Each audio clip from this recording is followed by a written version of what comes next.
Hey,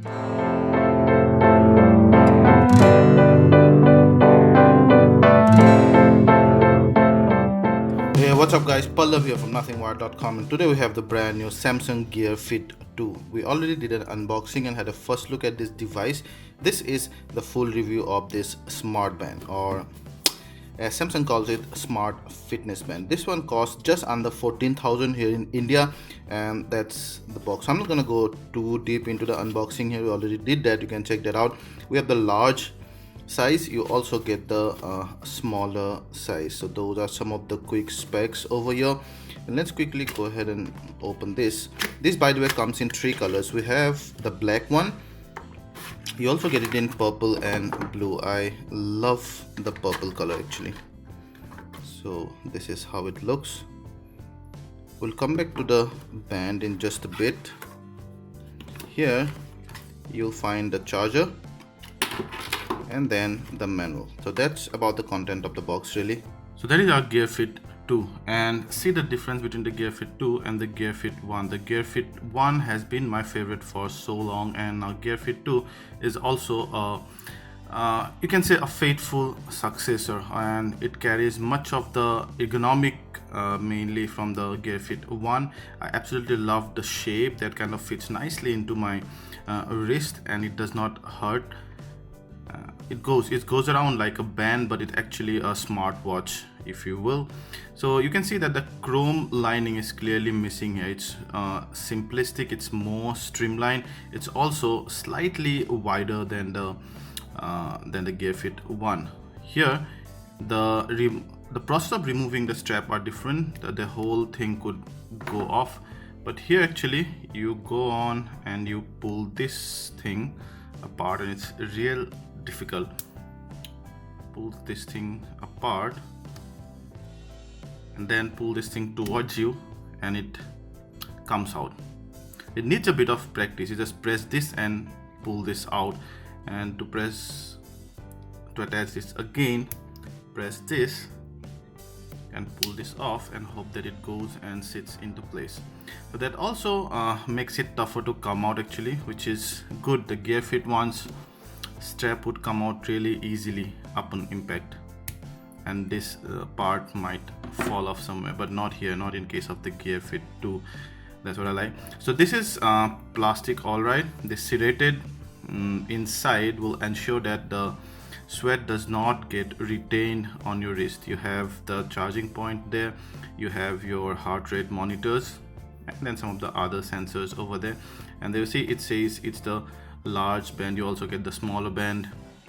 You can have other color bands as well, and you can buy those separately and attach here for not to go the style to go with your clothes and other attire and mood. You have the power switch there, and then the back button, and then that's the curved AMOLED screen. Overall, it's a very light watch, and two things I mainly like about the Gear Fit 2, which the advantages over a typical smartwatch, is that I do not like the round or rectangle faces of a smartwatch. Well, those who like traditional watch designs might like those, but for me, the convenience comes first. With those, it always starts to hurt this wrist because I type a lot and I work on computers a lot. That I find really uncomfortable. But this one kind of goes around like a band. That's what the whole idea is, and it fits very nicely. At times I even forget that this is on my wrist. It's so light. There you go. That's the UI. Swiping this way will give you all the notification access, and then here also swiping down will tell you the battery level, and then the music player, and then the brightness level, and then you'll have various countings or various dashboards. This is for your steps, and then you can start doing your exercise steps, or this is steps, this is the calorie, and then your exercises, your steps, floors, and your heart rate, and then the caffeine and water, and together. So you can actually play challenges with others, and you can have them configured and tracked here. So once you press this again, you will get to the settings, music player, 24-hour log, and exercise steps, floors, heart rate, water, caffeine, and lots of things actually. You also can find your phone if it's connected to your phone. Once you go to the settings, you can see the displays, watch faces and stuff. I want to take a moment to show you the watch face, and you would notice that the one I have here is actually not the default one. The default one does not have the pink color. So this is the default one that comes with it, and built in. By default I meant built in. So do you see? And I can actually go here and choose those. I can also long press on the watch faces, and if it's not applied yet, I can actually go ahead and stylize it, and that's what I did. See, I can change those, and I can change the watch dial style basically. So that was not on the Gear Fit one. This is something I really like. So I generally like the analog ones, though I like this thing. And what this means is that this icon means is that it's not yet connected to the phone. And before going and connecting to the phone, I want to show one more thing. So once you're here, this only acts as a one step back, and this one is home button or your power button. So once you go to settings, you have vibration enable. You can have device. See, this will straight away take you to home. And connection, this one also can connect to Wi-Fi. So even if you do not have Bluetooth on, you can actually work on Wi-Fi. You have a power saving mode, health nudges, and gear info and stuff. This one also has GPS. The Gear Fit one did not have GPS, and this also has a built-in memory.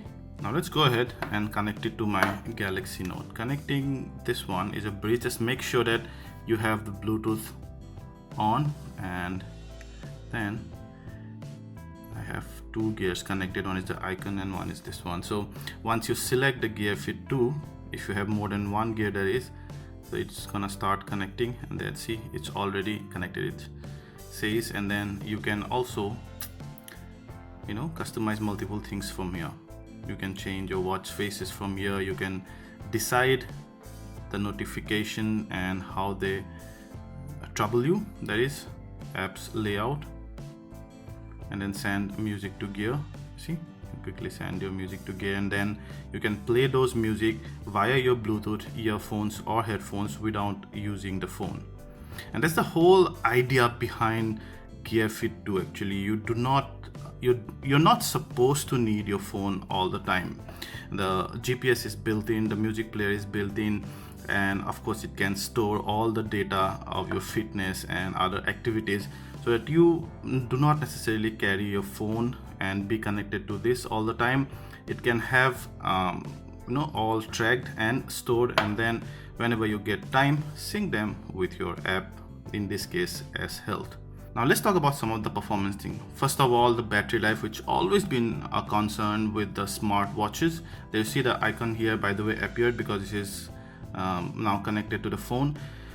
This guy gave me just under 3 days of continuous usage, where I wasn't connected to my phone all the time. Remember, you do not need to be connected to your phone all the time. That's crazy. That's just you're trying to drain the battery.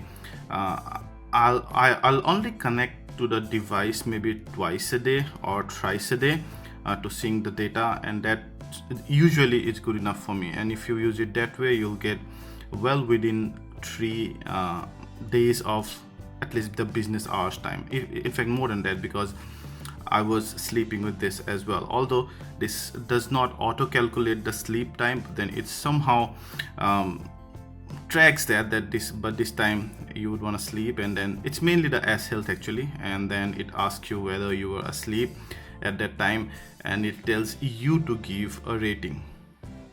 So that could be one downside for some of you who's been using Fitbit and some of the other things that actually calculate your sleep automatically.